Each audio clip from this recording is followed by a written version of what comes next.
The academy gates were never quiet. New cadets poured in from 100 worlds, their voices carrying pride, rivalry, and nervous laughter. The scanners hummed at the entrance, flashing green one after another as recruits stepped through. Species cleared. Proceed. Routine. Forgettable. Until the human walked up. He didn't look like much. Soft-skinned. No claws, no scales or armor plates. Just a boy in a plain uniform, walking with his hands in his pockets as though he didn't notice the stairs. The laughter started before he reached the arch. "Where are your fangs, prey creature?" One cadet jeered. "Did someone bring their pet along?" Another called. A third tossed him a charm of protection, smirking. "You'll need this, Earthling." The human didn't answer. He simply stepped into the scanner. For a heartbeat, nothing happened. Then the arch flared red. Sirens hummed low and cold. "Warning. Origin Earth. Handle with caution." The laughter stopped. The crowd froze, every eye fixed on the glowing words. One cadet swallowed hard. "Earth?" The boy looked over his shoulder at them, calm as ever. "Yeah. Problem?" And just like that, the joke wasn't funny anymore. A moment later, a security officer was rushing down from the observation deck, her expression tight. Her name badge read, Lieutenant Sarin. She shoved past two stunned cadets, eyes locked on the boy still standing under the arch. Name. Eli Walker, he said, enrolled under Sol Command Treaty Exchange. She stared at the scanner, then at him, then tapped her comm. Confirm Earthborn cadet clearance for Walker, Eli. Serial 713 Sierra Kilo. Static. Then, confirmed. Status Earthborn. Active treaty registrant. Clearance, valid. The silence was thick.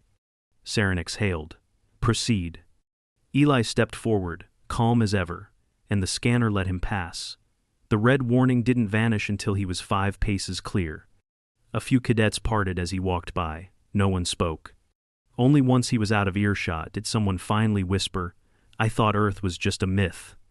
"No," another replied. "It's worse. It's real." The groups reassembled in silence, the usual boasting gone. No one mentioned homeworld advantages or elite bloodlines. Not now. Not after the scanner had called him something the galaxy didn't say lightly. Handle with caution. The orientation hall was colder than it needed to be, but that didn't stop the tension from sticking to every surface like condensation. Instructors lined the walls. The briefing began. Commander Tillex, a veteran from the Alkan campaign, stood center stage. Her voice was a practiced drone. "You have been accepted to the Interstellar Peace and Defense Academy. Each of you represents a species with unique capabilities. You will be tested, broken, rebuilt." Eyes flicked to Eli. She didn't say his name, didn't need to. Not after the gate. "Among you are strength climbers from Haru's Fifth, neural tacticians from the Sherex Fold, sub-atmosphere specialists from Ios Delta. You will learn from each other, or you will fail." A low murmur rose. Everyone knew who the speech was really about now. The instructors didn't look at Eli, not directly, but no one seemed surprised that his presence had already triggered protocol exceptions. By the time dorm assignments were announced, 3 cadets had requested transfers from Eli's unit.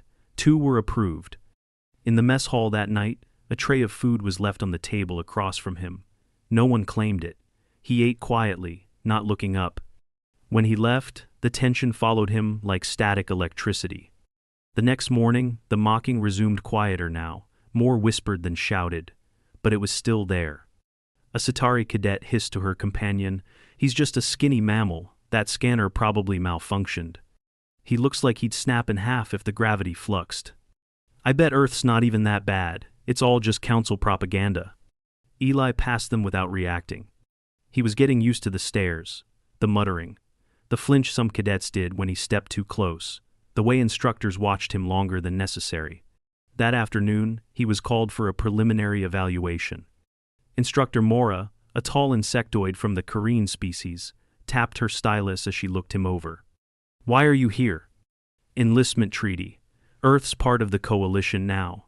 We get to send 2 cadets per cycle." "You volunteered?" Eli nodded. She stared. You do understand your planet's designation, yes? Yeah. Then, you also understand that statistically, the average cadet from Earth doesn't survive 6 months of integrated training. He tilted his head. We survive worse than this by age 12. Mora blinked.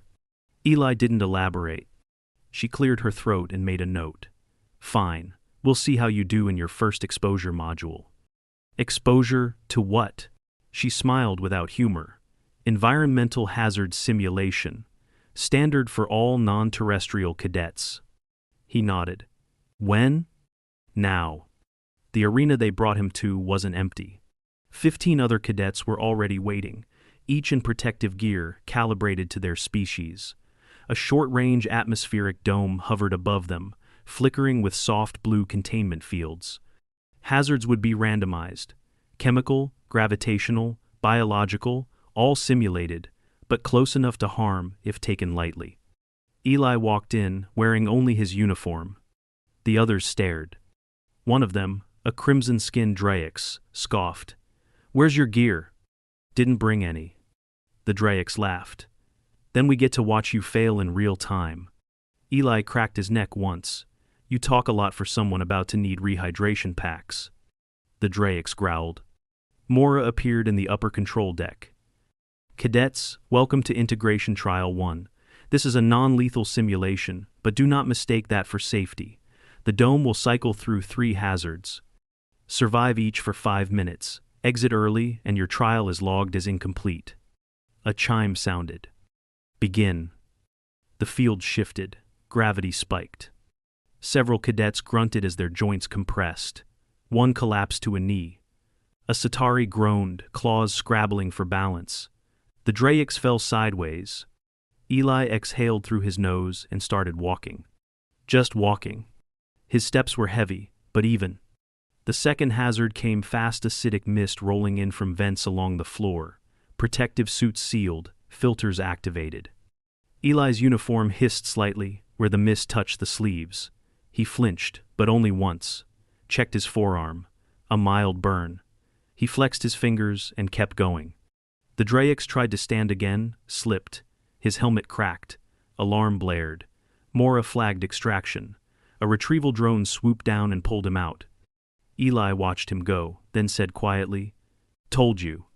The third hazard emerged with a growl-simulated predator drones, sleek, canine, fanged. 2 cadets screamed. One ran for the dome edge, another tried to fight. A third tripped and landed hard, shoulder dislocating with a pop that everyone heard. Eli grabbed him. Slung the alien's good arm around his shoulder, keeping low, head down, breath steady. The predators circled, analyzing movement.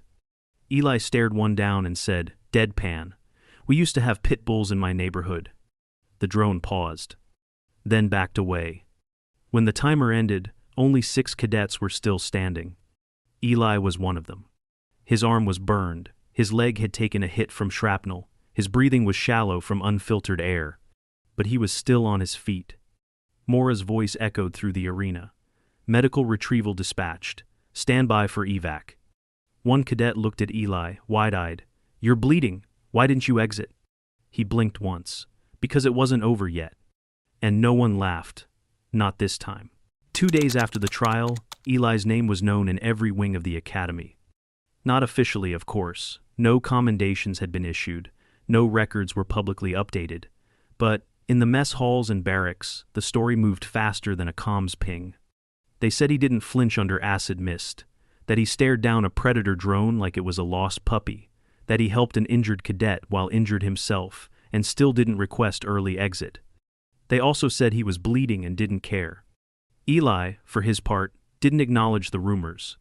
He limped through morning PT, his leg wrapped and his arm wrapped tighter. His uniform had been repaired but still carried faint acid stains at the seams. He ate quietly, ran drills with the same blank focus, and answered questions only when asked. But that didn't stop the whispers. Some cadets feared him now, not overtly, but enough to change their posture when he walked past. Others grew obsessed. They wanted to know what Earth really was. If the stories were true. Myrat, a spindly Ekari cadet, with glimmering eye sacs, turned his curiosity into a spreadsheet. "So, you're telling me," he said during break, sitting opposite Eli in the courtyard, "your species evolved without exoskeletal protection, venom glands, or regenerative tissue." "That's right," Eli said, not looking up from his hydration pack. "And you have a planetary mortality rate this high?" Eli sipped, then nodded. "Depending on the year, yeah." Myrat tapped his tablet rapidly. "How did you survive long enough to develop space travel?" Eli leaned back. "Stubbornness, fire, antibiotics." Myrat blinked. "That's not a strategy, that's luck." "No," Eli said, meeting his eyes. "It's pain tolerance and an unreasonable belief that we can fix anything if we just keep throwing ourselves at the problem." He stood up and walked off, leaving Myrat mumbling into his spreadsheet. By the end of that cycle, someone started a betting pool. It began as a joke, how many simulations Eli would survive, then how long he'd last in a full mixed species trial. Then, quietly, whether he'd outlast cadets from species designed to survive conditions that would kill a human in minutes. The pool was technically against regs. No money changed hands, just favors, duty swaps, canteen priority, dorm upgrades. Still, everyone knew. The odds fluctuated. At first, most bets were against him. But not all. Raya, a cadet from the insectoid Kasari hive broods, wagered 5 hydration credits that he'd survive his next trial without armor. "He doesn't need protection," she said simply. "He is the protection." The phrase caught on. Eli's second test came sooner than expected.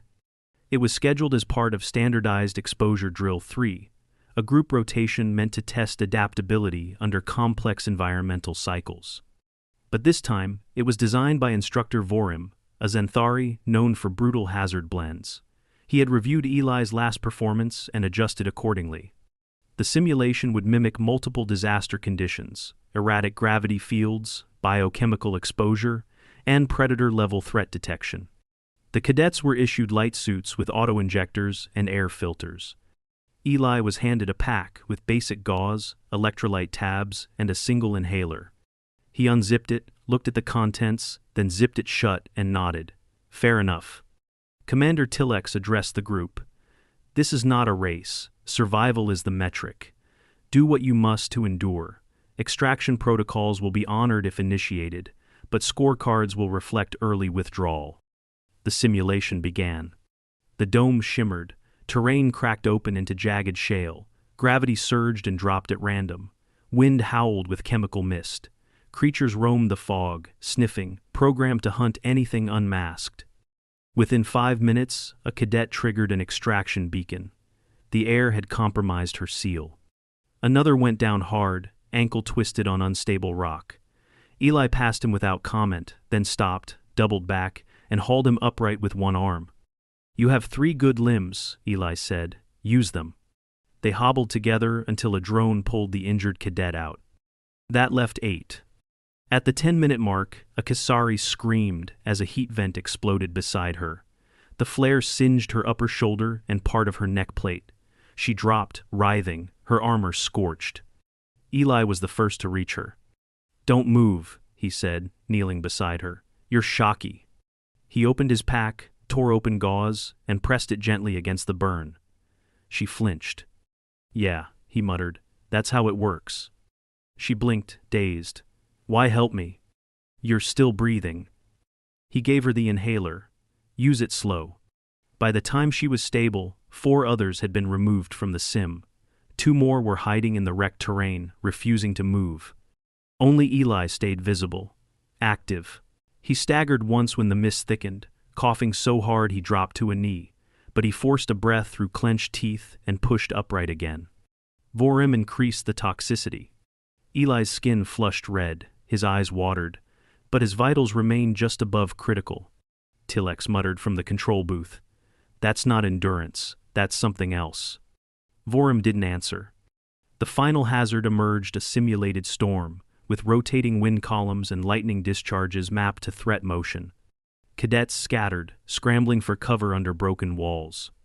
Eli walked into the open. Lightning cracked a few meters away. The thunder hit second.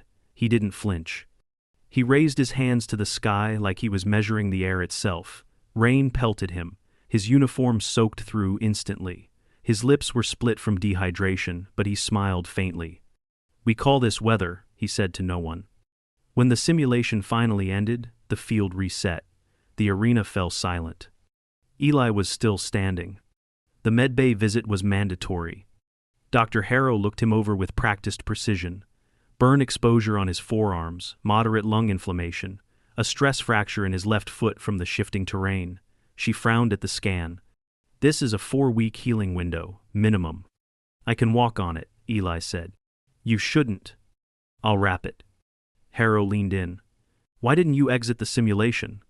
He met her eyes. "Because it wasn't killing me." "And that's the threshold?"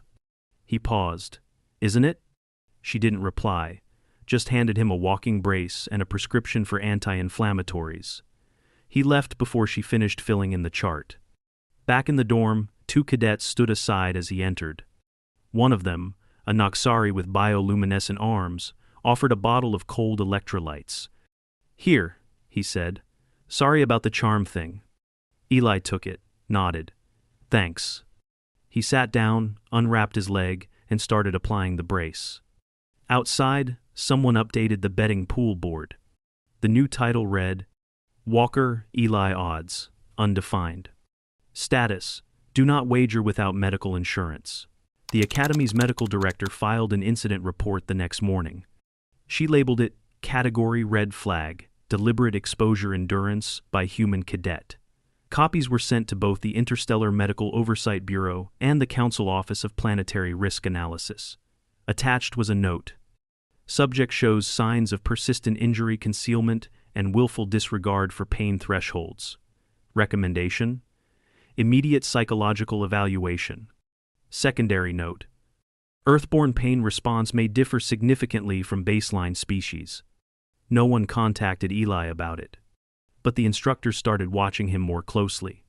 In the following days, Eli's routine didn't change. He limped through training, adjusted his run to accommodate the stress brace, and modified his push-ups to avoid using his left arm.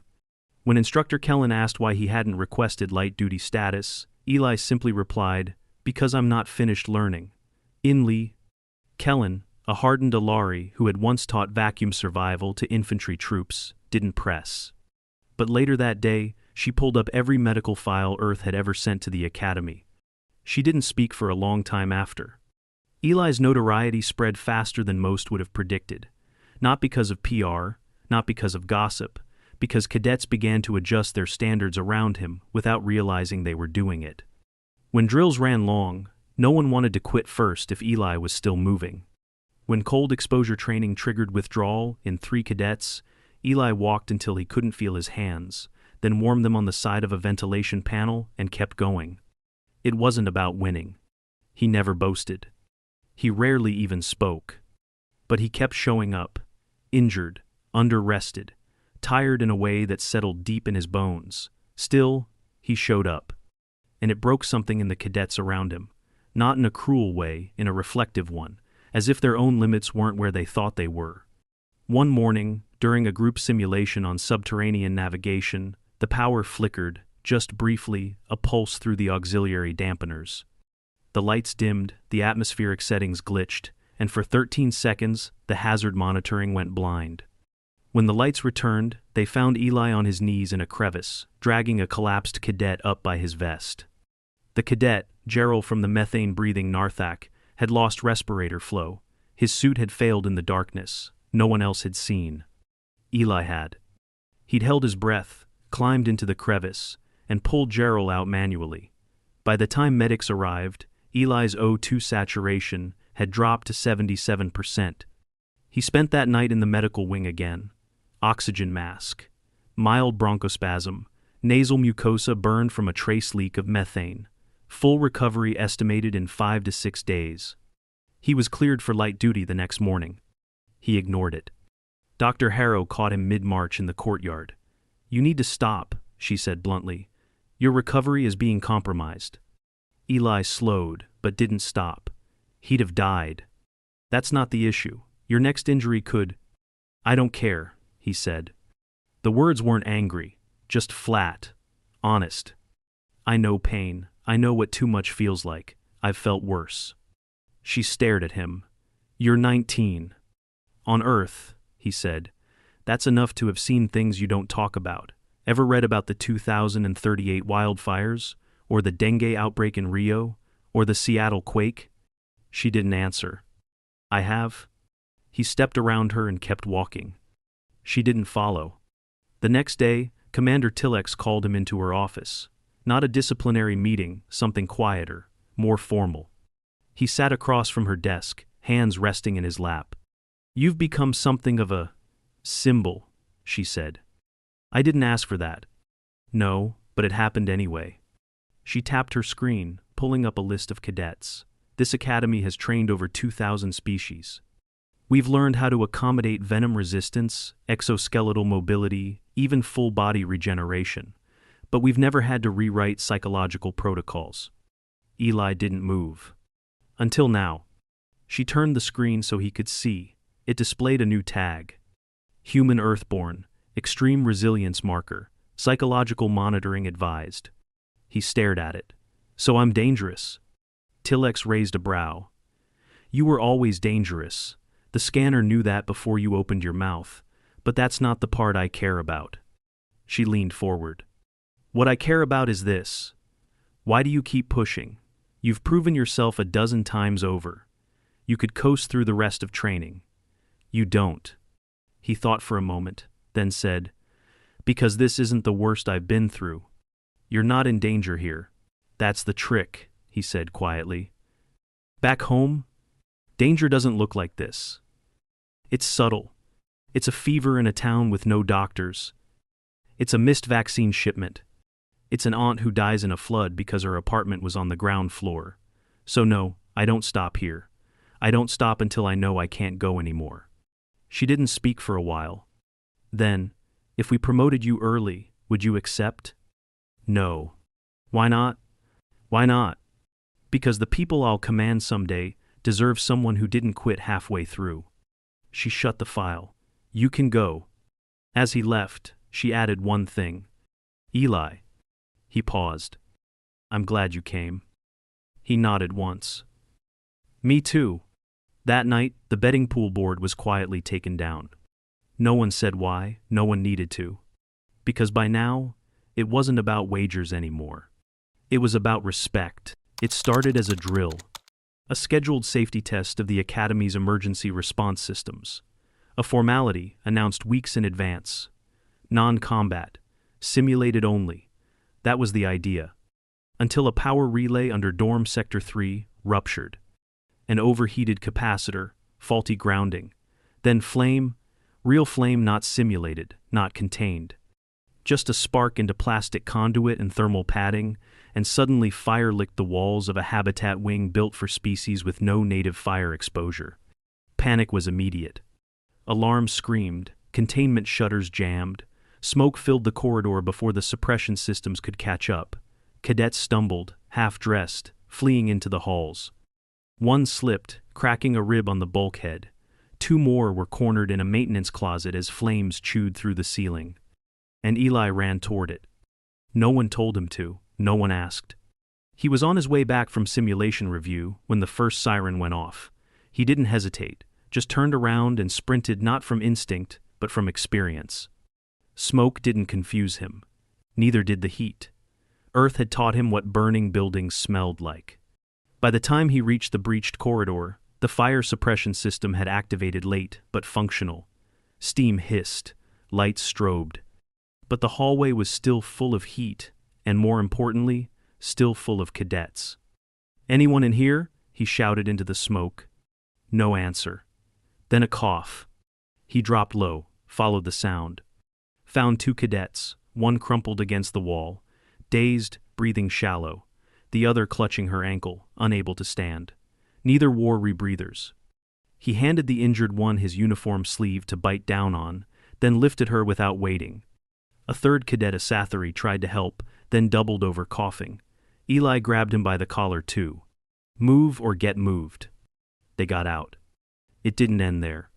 Because the medics were spread thin, because a second flare-up breached the opposite wing, because one of the instructors had passed out from inhalation before managing to override the lock.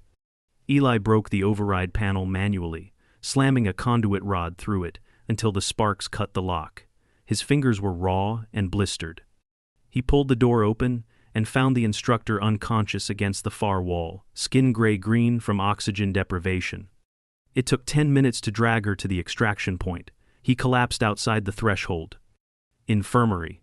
Again. The burns weren't deep, second degree at worst, scattered across his hands and forearms. The worst was the smoke.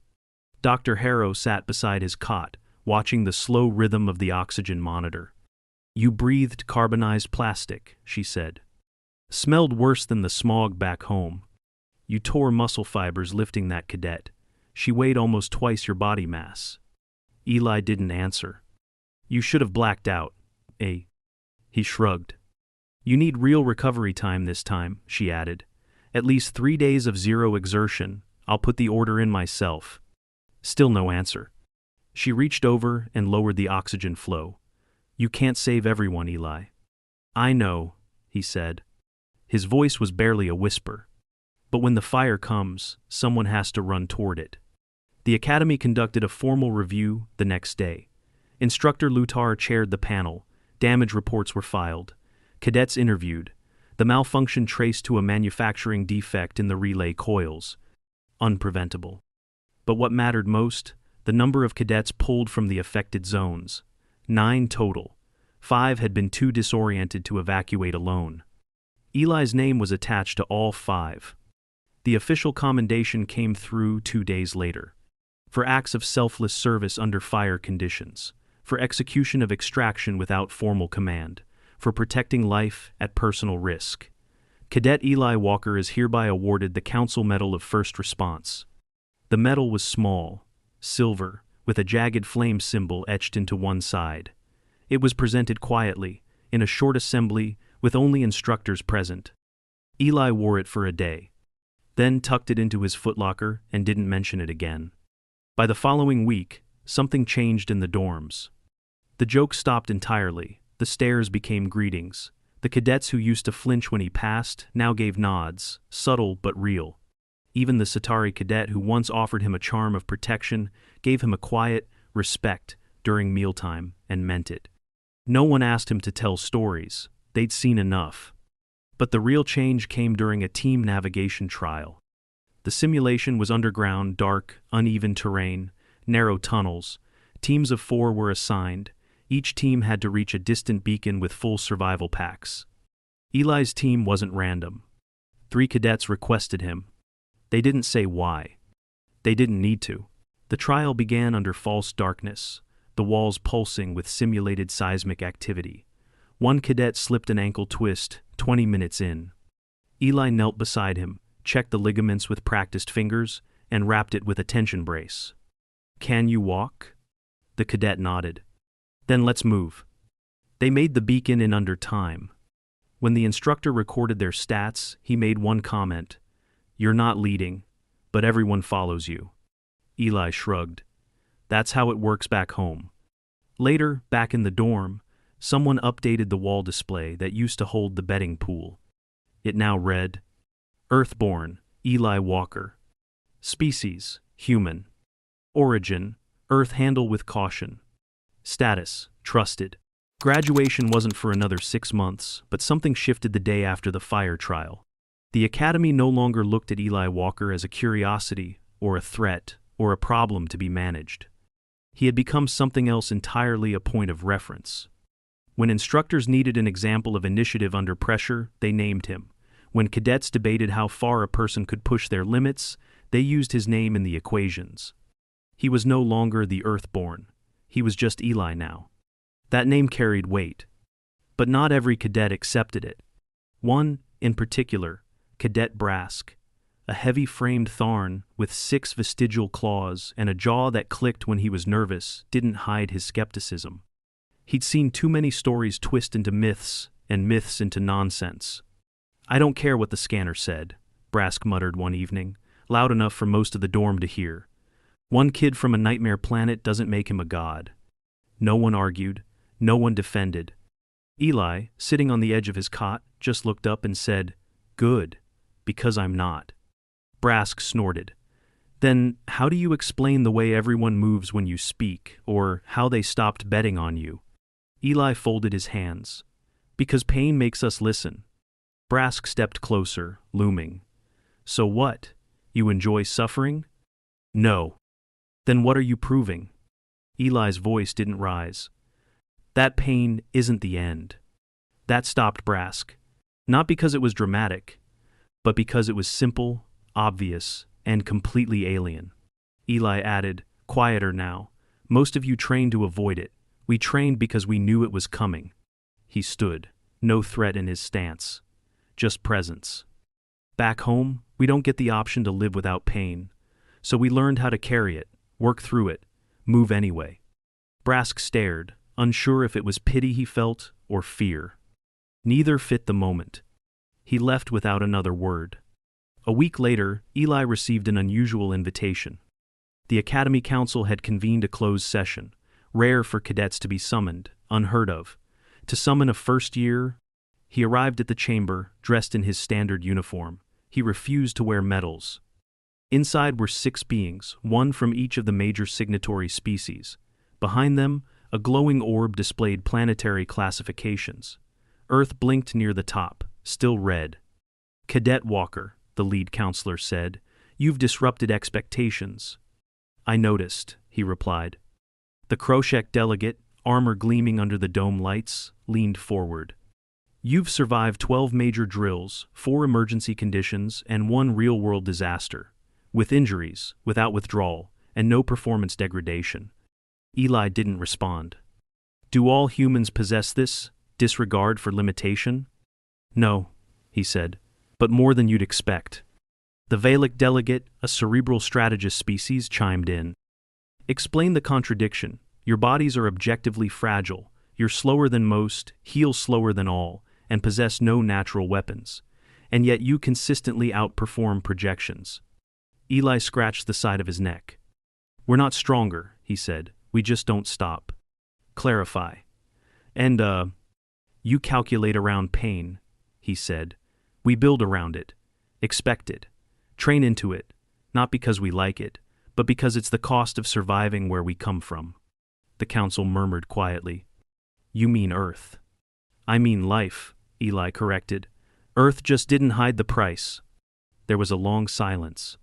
Finally, the Kroshek leaned back and said, "We have debated revising Earth's classification. There is a proposal to reassign it not as uninhabitable, but as primordial training world." Eli lifted an eyebrow. "That sounds fancy and dumb." Somewhere behind the delegates, someone snorted. The lead counselor cleared her throat. "Would you prefer it remain labeled a death world?" "No," Eli said, "but call it Wooded Island, not a place to fear. A place that taught us how to survive the rest of the galaxy." The delegates conferred. Quiet nods passed between them. "We'll update the designation accordingly," the counselor said. Eli turned to leave. "One last thing," the Valak said. "What does make your kind dangerous, if not biology?" Eli looked over his shoulder. "We remember what hurt us, and we don't let it win."